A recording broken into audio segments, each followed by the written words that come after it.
I'm grateful to the committee giving the opportunity to mark up this legislation today, providing transparency and accountability for the DHS contracting procurement process in regards to our southern border. In the 2.5 years since President Biden took office, the U.S. Customs and Border Protection has encountered 5.5 illegal immigrants across our southwest border. For context, that's more than the population of the state that I'm a representative of, the state of Oklahoma. As the humanitarian crisis at our southern border continues at unprecedented levels, crucial support services provided by contracting services ensure that our dedicated Border Patrol agents and CBP officers can remain focused on what they do best, securing our borders.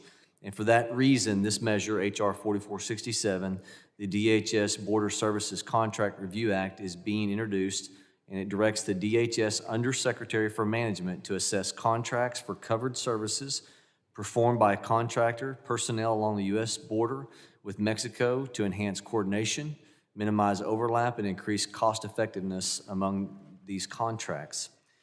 Federal contractors have provided essential services along the U.S.-Mexico border, and DHS has increasingly relied on service contracts to carry out its operation so that the department can focus on primary responsibilities.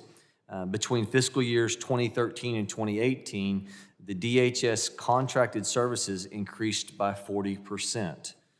However, it's important that we understand how DHS determines which services require contract personnel and how effective these contracts have been in carrying out the mission.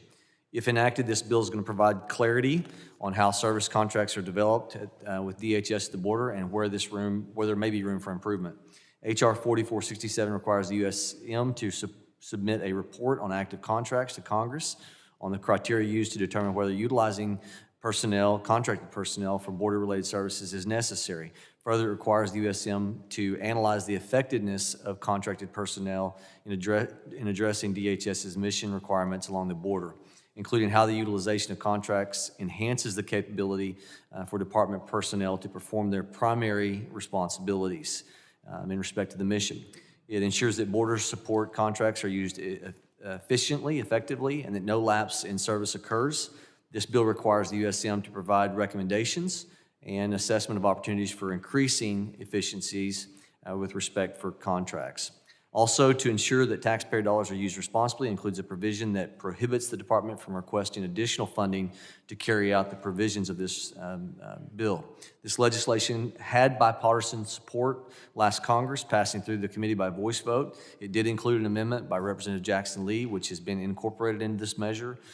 Given the critical nature of the southwest border, it's my hope this legislation will continue to have bipartisan support. In closing, I want to thank Chairman Green, committee staff for your guidance on this measure, and urge all members to support common sense legislation. Mr. Chairman, thank you, and I yield back. Gentleman yields. Does anyone else wish to speak on the amendment? There are no amendments.